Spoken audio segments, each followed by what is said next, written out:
Boa noite a todos. Boa noite ao professor César Camacho, diretor do INPA. Professor José Feira Alves, representante da Fundação Kalush Gulbenkian, aqui no nosso evento. Professor Marcelo Viana, professor do INPA, primeiro coordenador e idealizador da jornada junto com o professor Jacó Palles. Caros colegas, senhoras e senhores, é uma grande satisfação dar as boas-vindas nesse início da 5ª edição do Simpósio Nacional Jornadas de Iniciação Científica. Bom, eu preciso do teclado aqui para passar os meus slides.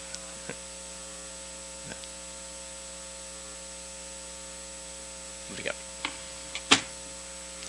Bom, essa minha introdução vai ser bem breve. Eu só quero falar para vocês um pouquinho da história das jornadas, por que elas existem, o que tem de diferente nessa edição, o que a gente manteve das outras, e depois eu vou passar a palavra para os outros membros da mesa. Então, bom, para quem não entendeu, isso aí são jabuticabas. E a iniciação científica, as bolsas de iniciação científica, os programas de iniciação científica que nós temos no Brasil, têm em comum com as jabuticabas o fato de serem peculiarmente brasileiros. É um programa sem semelhantes no resto do mundo. Quer dizer, há semelhantes, mas é um programa muito singular. E a ideia dessas jornadas, até onde eu entendo, eu não fui um dos fundadores, mas até onde eu entendo, é justamente aproveitar todo o potencial criado por esse programa, que é tão vasto, tão amplo, e eu acho que eu posso dizer com bastante segurança que, essencialmente, todos os pesquisadores do Brasil, nos últimos 15, 20 anos, passaram por um programa dessa natureza. Bom, como é que é essa iniciação científica, né? Bom, quais são os objetivos dela? Ela tenta destacar os melhores alunos, pensá-los no meio de graduações, tenta atrair esses jovens para a pesquisa, particularmente, né? Não é só um trabalho remunerado, quer dizer, não é essa a parte mais importante, claro que isso é um atrativo para os jovens, mas a parte mais importante é tentar criar nesses jovens a consciência do que é pesquisa e, eventualmente, atraí-los para dentro da ciência.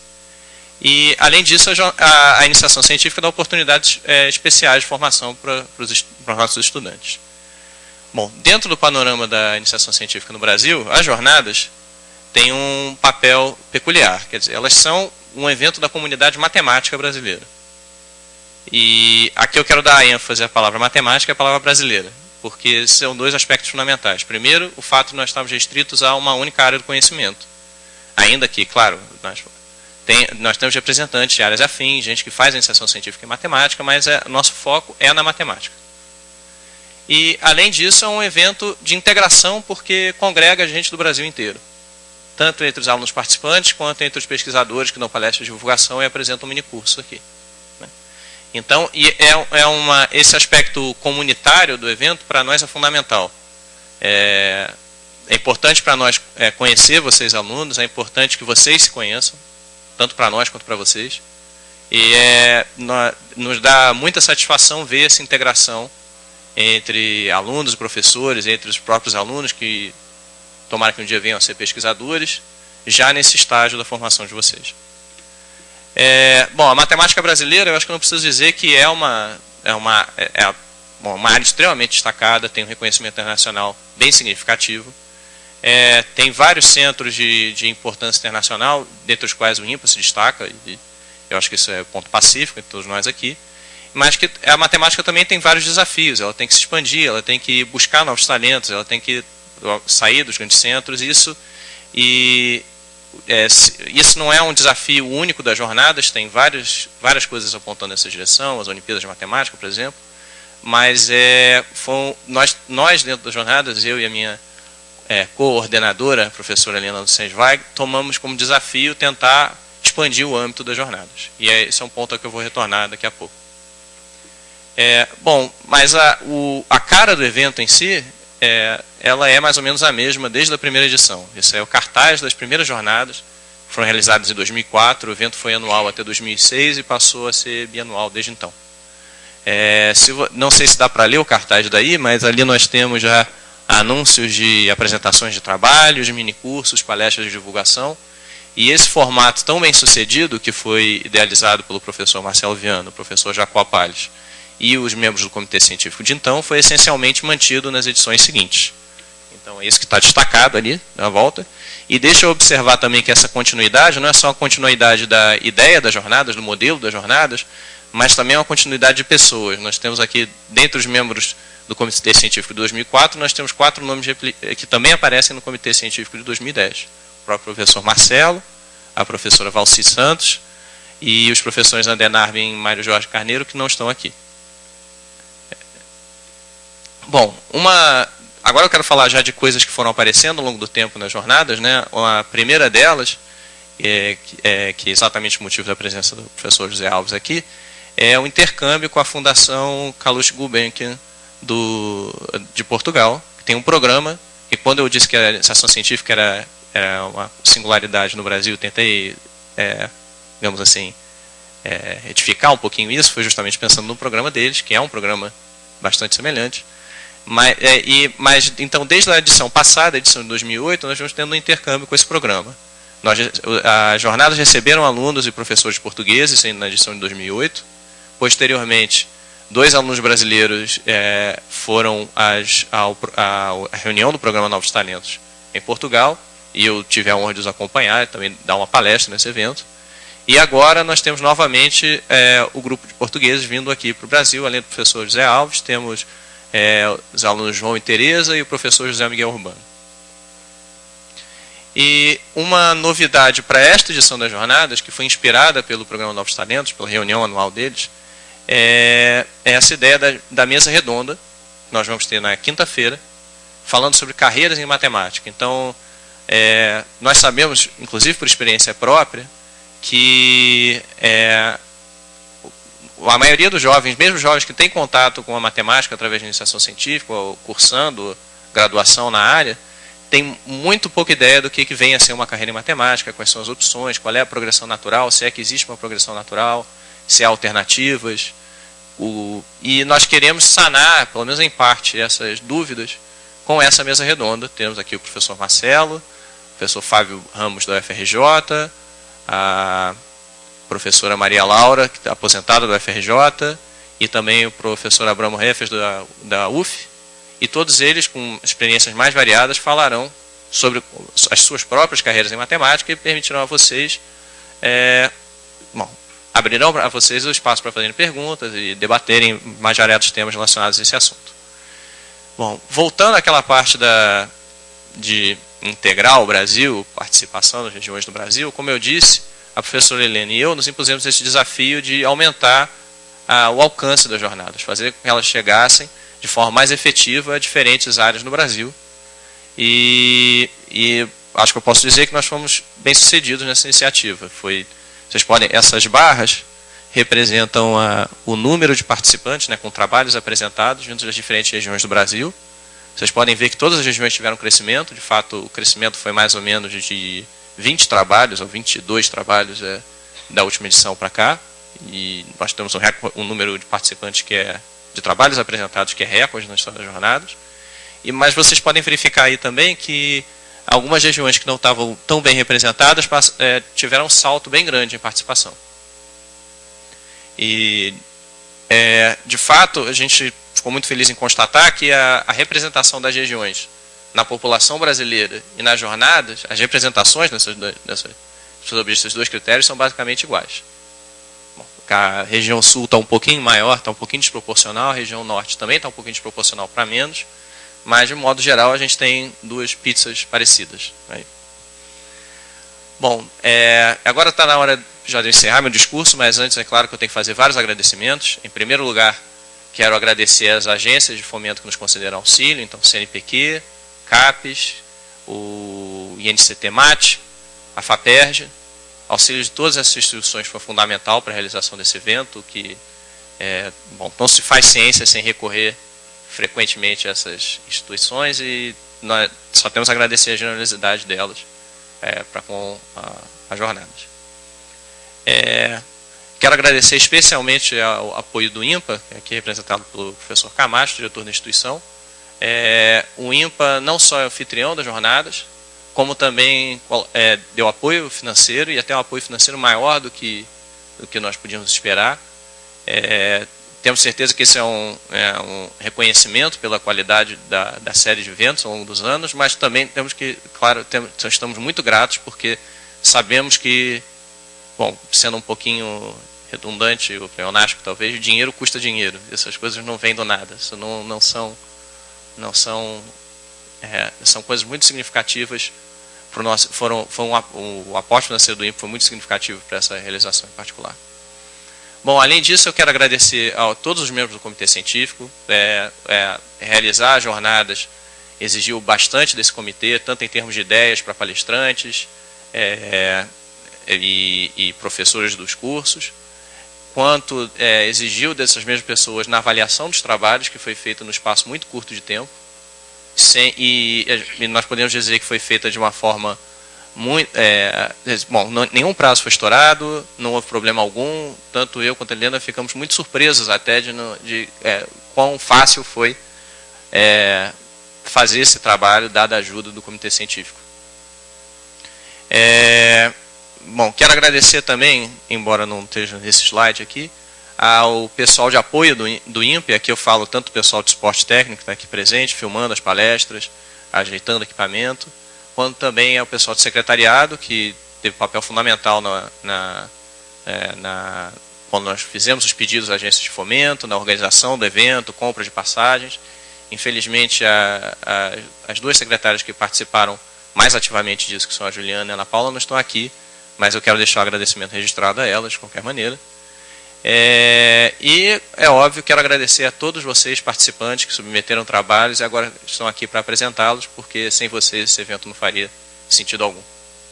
Então, bom, muito obrigado pela atenção. E agora eu passo a palavra para o professor Marcelo.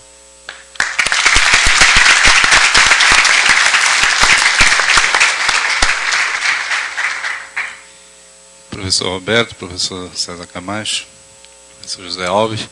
Eu agradeço a palavra, mas sobrou muito pouca coisa para dizer depois dessa apresentação do professor Roberto, que nos contou a história, os objetivos e um pouco do modo como as jornadas evoluíram. Elas, de fato, foram criadas como tendo em vista criar um espaço que possa servir, possa contribuir para a expansão da área de matemática no país. Para aqueles que não sabem, a matemática brasileira tem uma excelente reputação nacional e internacional, mas é ainda uma área da ciência e uma área da formação muito pequena para aquilo que o país precisa. Nós formamos poucos mestres, formamos poucos doutores, e a nossa expansão, a nossa distribuição geográfica por esse país afora ainda é muito deficiente. Apesar de ter havido crescimento, ainda é muito deficiente. Então, ao idealizar a jornada, nós pensamos em criar um espaço em que os alunos de iniciação científica, potenciais candidatos à pós-graduação, tivessem um contexto para se expressarem, para apresentarem os seus trabalhos, para entrarem em contato com pesquisadores e professores do país todo, e para entenderem um pouco melhor o que significa ser pesquisador, fazer pesquisa e fazer pós-graduação em matemática. No início, as jornadas, eu creio que desde o início, desde a primeira edição, nós tivemos a sensação de que a aposta que tinha sido feita tinha sido um êxito, desde a primeira edição. Agora, houve em diversos aspectos melhoras, e eu creio que nós temos que assinalar o fato de que essa quinta edição quebrou todos os recordes de números de trabalhos, em representação geográfica, que o professor Roberto já mencionou. Isso é mérito, sobretudo, dos coordenadores atuais, da professora Helena e do professor Roberto. Outra evolução importante foi no apoio que as agências de fomento deram às jornadas. No início, a primeira edição das jornadas foi essencialmente arcada pelo INPA. Eu quero deixar aqui registrado, também em nome dos organizadores das edições anteriores, o agradecimento ao diretor do INPA, o professor César Camacho, que desde o primeiro momento deu um apoio inequívoco à organização desse evento. Nós não tivemos nas primeiras edições apoio das agências, porque se trata de um evento meio diferente.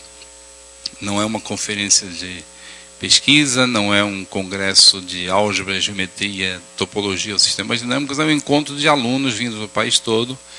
Essa ideia demorou um pouquinho para ser adquirida pelas agências nacionais, mas ela está adquirida e a edição atual contou com um apoio bastante significativo dessas agências, além do apoio sempre crescente que o INPA vem dando. Um dos aspectos importantes da ideia das jornadas está representado no símbolo que aparece no cartaz, aquela integral do Brasil com relação à matemática.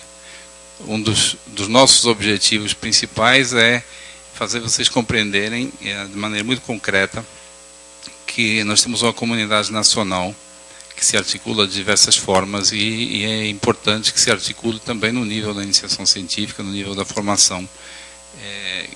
Quero dizer que vocês devem aproveitar essa semana não só para aprender matemática e para mostrar a matemática que já sabem, mas também para interagir com aqueles que serão os seus colegas nos próximos 40 anos, ao longo de 50 anos ou mais, ao longo das suas carreiras.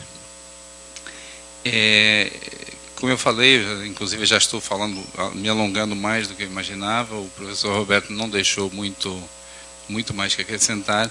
Eu quero só assinalar de maneira muito positiva essa inclusão no programa da mesa redonda sobre carreiras matemáticas. Como o professor Roberto mencionou, isso é uma ideia que vem dos novos talentos lá da Fundação Gulbenkian. Eu participei há uns 3, 4 anos numa dessas mesas redondas, só que lá eles fazem de maneira mais selvagem. Eles colocam uma pessoa para moderar a conversa com os alunos e com os professores, e esse moderador tem uma obrigação de provocar as intervenções. Os alunos, em geral, são tímidos, têm medo de perguntar, não sabem muito bem, tem várias perguntas importantes para fazer, mas não sabem muito bem que perguntas é que querem fazer. Então, o moderador tem a tarefa, eles fazem isso à noite, depois do jantar, quando já todo mundo comeu e bebeu, está todo mundo tranquilo, e eles forçam o moderador a criar uma dinâmica de grupo na mesa redonda. Foi uma experiência assustadora ser moderador, tá? Então vocês pensem nisso na quinta-feira, quando vierem para a mesa redonda, venham com perguntas, façam o dever de casa, venham animados para facilitar a vida do pessoal que vai estar na mesa. Nós certamente teremos muitas sugestões e respostas para dar, mas vocês têm que fazer as perguntas, tá bom? Então, deixando aqui, assinalando de maneira muito clara, os parabéns ao professor Helena e ao professor Roberto por terem montado uma edição das jornadas com essa representatividade, esse número, esse auditório cheio. Eu termino agradecendo a vocês por terem vindo e desejando que seja uma semana útil e produtiva para todos vocês. Obrigado.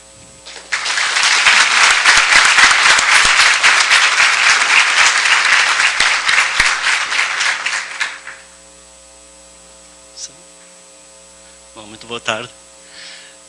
Como onde imaginar, já não sobra muito para eu dizer. Já contaram praticamente tudo do programa da Gulbenkian, inclusive a parte mais perversa. Mas algo muito importante para o sucesso de qualquer atividade é a gente ter uma noção exata daquilo que somos. E o aluno português é um bocado mais tímido, portanto a gente precisa de melhores provocadores. Deixem-me falar um pouco mais do programa Gulbenkian, que é a razão pela qual eu estou aqui. O programa Gulbenkian começou há 10 anos, precisamente. Fizemos este ano a festa dos 10 anos. Ele foi uma ideia da Fundação Calouste Gulbenkian, que é uma instituição privada, uma fundação privada, e que, por comemoração do Ano Internacional da Matemática, resolveram ter uma iniciativa de promover a matemática ao nível dos alunos de graduação. Eu devo dizer que até aí em Portugal, essencialmente, não havia iniciação científica. É uma realidade distinta da brasileira, que eu sei que a iniciação científica é algo que já existe de longa data. E eu devo dizer que fui convidado pela Fundação Calouste Gulbenkian para integrar uma comissão científica que nós mantemos até hoje, com eu fazendo parte, representando a Universidade do Porto, o meu colega José Miguel Urbano, a Universidade de Coimbra, e 2 outros colegas de 2 universidades em Lisboa. Eu devo dizer que, bom, na cabeça deles certamente tinha algumas ideias, e na minha cabeça parte das propostas que eu fiz foi inspirada em parte da realidade brasileira. Portanto, eu fiquei muito contente de ouvi-los dizer que a nossa parte perversa vai ser repetida aqui, mas é uma simbiose.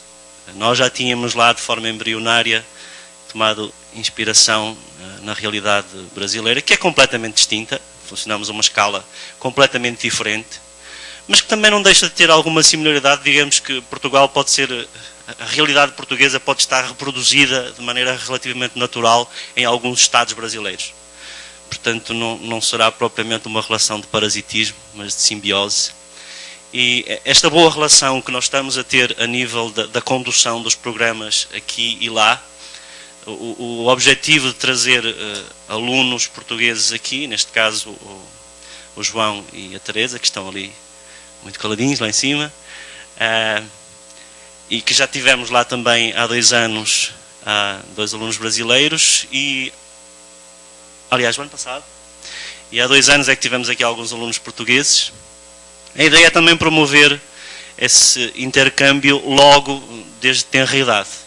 O intercâmbio entre Brasil e Portugal, felizmente, já existe. É uma coisa que começou há relativamente pouco tempo. Talvez o Marcelo seja um dos... Talvez não, é mesmo um dos primeiros representantes dessa interatividade de maneira séria e profunda entre Brasil e Portugal. Eu vim numa linha a seguir. Eu devo dizer que o IMPA... Eu chego ao IMPA, sinto-me em minha casa, foi aqui que eu fiz o meu doutorado. Portanto, e nós queremos que isso comece mais cedo. É importante. Um dos objetivos do programa Novos Talentos em Matemática era precisamente provocar tendências, provocar vocações, provocar uma visão melhor, que é o que é tentado com esse debate, essa mesa redonda, para que os alunos tenham uma maior consciência de quais podem ser os passos seguintes e não percam tempo. O tempo é precioso nessa idade, é tenra idade que se começa a fazer matemática profunda. O IMPA tem uma excelente experiência, com variedíssimos casos, e infelizmente em Portugal isso não existe. Portanto, um dos grandes objetivos do programa era precisamente provocar esse tipo de coisa. Eu falo na minha experiência pessoal, que eu fiz a graduação lá e o mestrado, e, como diria Chico Buarque, fiquei à toa na vida durante 1 ano. O Marcelo, perversamente, fez-me vir para o IMPA. Ele sabia o que me ia acontecer, eu não sabia. Eu dizia que vinha para o IMPA para fazer o verão e depois ver o que é que eu faria a seguir. Claro, quando eu fui quando fui embora do verão do IMPA, já ia como aluno do IMPA para voltar em agosto. Portanto, essas provocações de tenra idade são importantes. Na minha experiência pessoal foi importantíssimo. Mas mesmo que não seja bem sucedida, o facto de conhecerem outras realidades é muito importante. E, portanto, acho que deve ser para manter. Da nossa parte, há todo o interesse em manter este intercâmbio. Bom, o programa funciona em moldes não exatamente iguais, mas parecidos.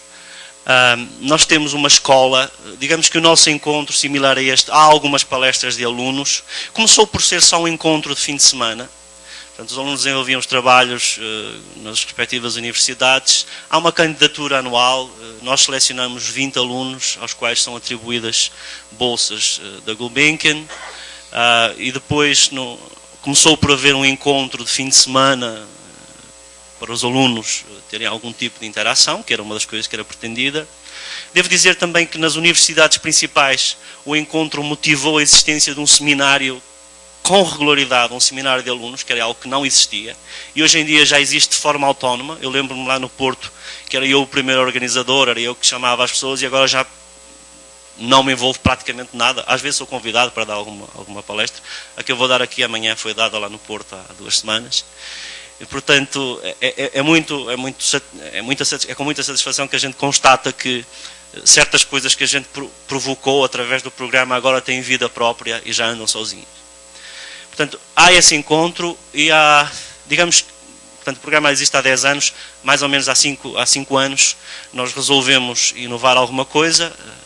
Estes programas é bom ir inovando, senão há uma tendência a morrerem. E portanto, nós há 5 anos criamos uma escola. Passou de um encontro de fim de semana a um encontro de uma semana, onde também há um espaço para os alunos exporem os trabalhos que fazem, mas em particular a gente convida matemáticos de craveira internacional. Coincidência, este ano nós tivemos lá um que 2 semanas antes de receber a medalha Fields, nós não sabíamos, eu já sabia, mas esteve lá na nossa escola, já por lá passou o professor Marcelo Viana, já por lá passou o professor Elon Lages Lima, o Arthur Ávila também já esteve como convidado, o professor Roberto também já lá esteve, e portanto nós temos essa escola, e na qual participaram os 2 brasileiros o ano passado. Nós temos também o objetivo de internacionalizar mais a escola. Portanto, os 2 o ano passado, e acredito que numa próxima edição irão um número, 2, 3 ou 1, não sei, um número restrito, de alunos financiados pela parte brasileira, mas nós estamos com disposição de financiar mais estadias. Portanto, se vocês tiverem alguma maneira de financiar a viagem, nós temos a intenção de alargar a mais estrangeiros, europeus, brasileiros, dada a proximidade, não geográfica, mas questões de língua e deste intercâmbio que nós temos. Portanto, mantenham-se atentos, se tiverem intenção de passar por lá, mantenham-se atentos na página, vocês vão ao Google, escrevem Novos Talentos em Matemática, Gulbenkian, e aparecerá logo uma página onde nós pomos a informação. Portanto, se tiverem interesse, a escola será na penúltima semana de julho. Ainda não temos os professores definidos, mas certamente vamos trabalhar para que tenhamos lá um bom time de professores. Bom, eu gostaria de terminar esta minha intervenção agradecendo em particular ao INPA, agradecendo em meu nome. Em meu nome é quase como agradecer a um pai por me acolher bem em sua casa, mas em particular os meus colegas também, o José Miguel Urbano e os nossos alunos, e agradecendo também à Fundação Calouste Gulbenkian, que sendo uma instituição privada é bastante louvável que mantenha o interesse, e nós sabemos que eles continuam a manter muito interesse em manter este programa, que para nós é fundamental, para as novas gerações tem tido um papel muito importante. Muito obrigado.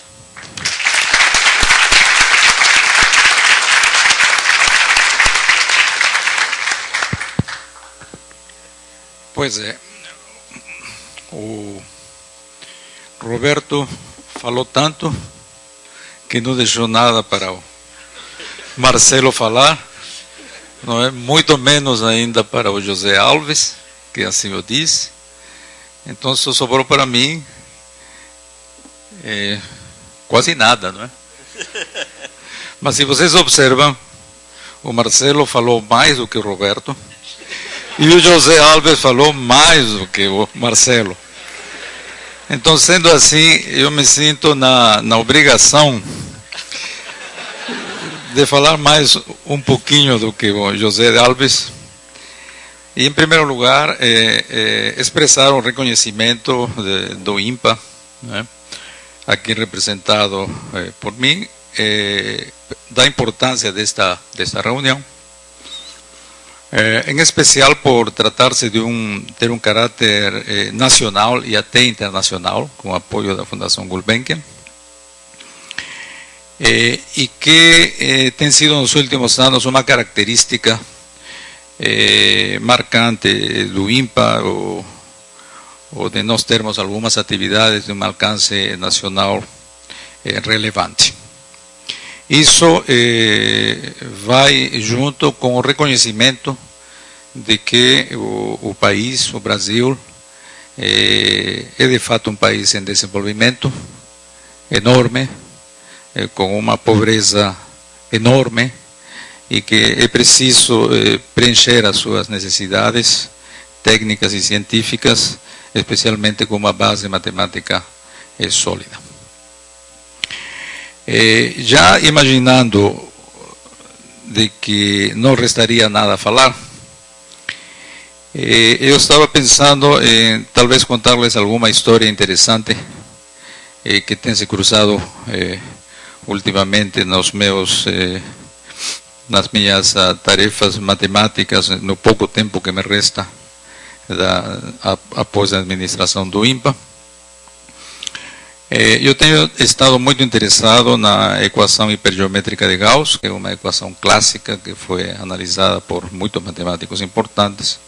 E mesmo agora, em tempos modernos, a gente se cruza com um matemático extremamente forte, um dos maiores matemáticos que existiu na humanidade, e que teve sua origem num país também em desenvolvimento, de fato um país pobre. E eu queria contar um pouquinho da história deles a vocês, e com isso eu acho que cumpro com a sequência crescente de tempo permitido a cada orador. Então, trata-se de Ramanujan, que é uma história que eu acho que todos nós deveríamos conhecer, sobre o qual eu vou falar um pouquinho em breves palavras, e como deferência especial aos jovens pesquisadores da jornada de iniciação científica. Ramanujan nasceu em Erode, numa pequena vila perto de Madras, no sul da Índia. Frequentou a escola primária apenas e com 13 anos de idade interessou-se no estudo de séries aritméticas e geométricas. A família de Ramanujan era muito pobre e para sobreviver alugava quartos da sua modestíssima casa de piso de terra a jovens estudantes que ali a frequentavam e conversavam com ele. Foi um deles que mostrou a Ramanujan um livro de matemática chamado Sinopse de Resultados Elementares em Matemática Pura e Aplicada, de um matemático inglês chamado G.S. Carr. À época, Ramanujan tinha 16 anos de idade.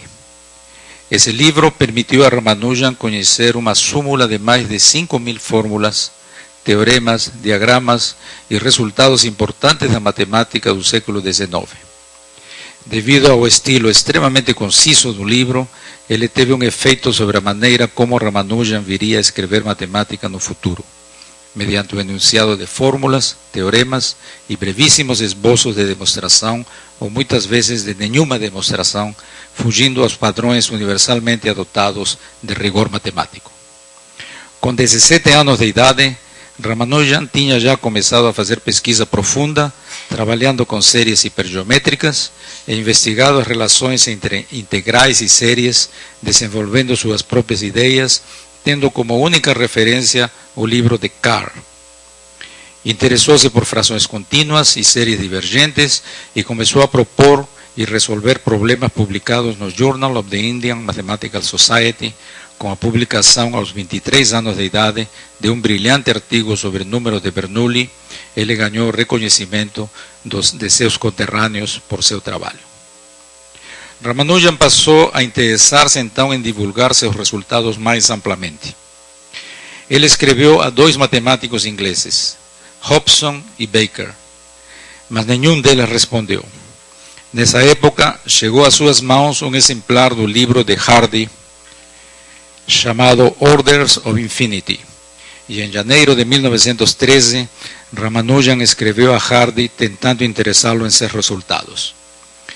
Em Cambridge, Hardy, junto com Littlewood, outro notável matemático inglês, estudaram a carta de Ramanujan e a longa lista de teoremas sem demonstração que ele enviara junto com a carta. A resposta de Hardy a Ramanujan não demorou e começava assim: fiquei extremamente interessado pela sua carta e pelos teoremas que você enuncia. Você compreenderá que antes que eu possa julgar apropriadamente o valor de suas contribuições, é essencial que eu veja as demonstrações de algumas das suas afirmações. Parece-me que seus resultados se enquadram em 3 categorias. Na primeira, há resultados que já são conhecidos ou facilmente dedutíveis de teoremas conhecidos. Na segunda, há resultados que, tanto quanto sei, são novos e interessantes, mas são interessantes mais por serem curiosos e de aparente dificuldade do que por sua importância. E em terceiro, há resultados que parecem ser novos e importantes. Ese foi o começo de uma extraordinária colaboração entre Ramanujan e Hardy, que foi enriquecida com a viagem de Ramanujan a Cambridge em 1914, quando ele tinha 26 anos de idade. Desde seu início, a colaboração entre Hardy e Ramanujan levou a resultados matemáticos importantes. No entanto, Hardy sentiu-se inseguro quanto à maneira de encarar o problema da pouca educação formal de Ramanujan. Ele pediu a Littlewood que ensinasse a Ramanujan métodos rigorosos de matemática. Littlewood disse, no entanto, que isso era extremamente difícil, já que toda vez que ele tentava introduzir uma nova matéria, a resposta de Ramanujan era uma avalanche de ideias originais que levavam Littlewood a abandonar sua intenção original. Ramanujan deixou uma impressionante coleção de mais de 3.000 teoremas. Várias de suas conjecturas serviram ao desenvolvimento de novas áreas de pesquisa. Reencontrou independentemente resultados clássicos de Gauss, Kummer e outros sobre a série hipergeométrica.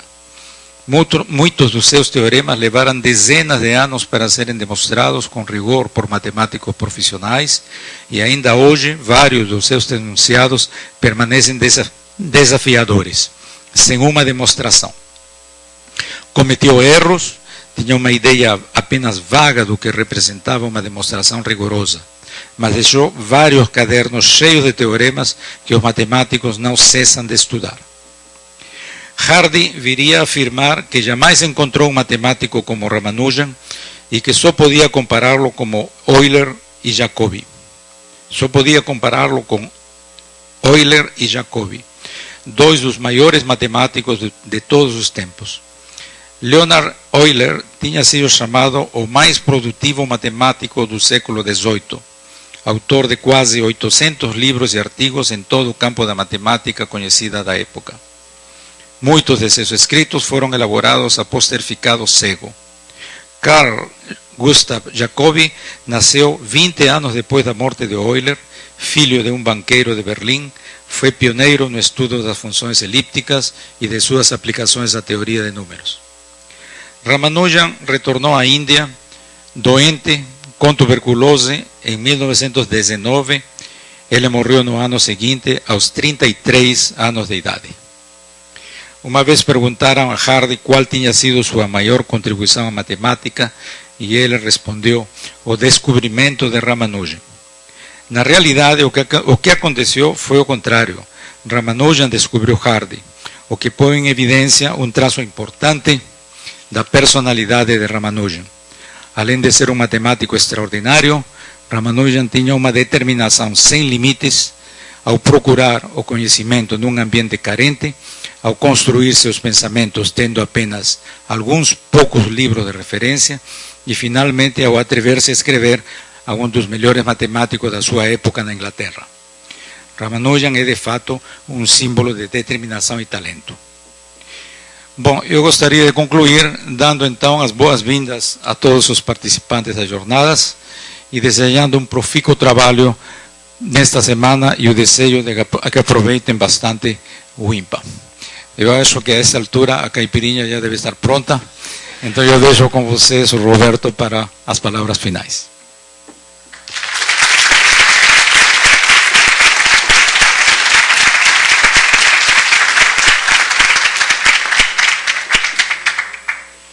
Bom, os outros membros da mesa não me deixaram muito a dizer, então eu quero apenas agradecer as suas intervenções, agradecer a sua presença aqui, dar como encerrada essa sessão de abertura e convidá-los todos para o coquetel. Obrigado.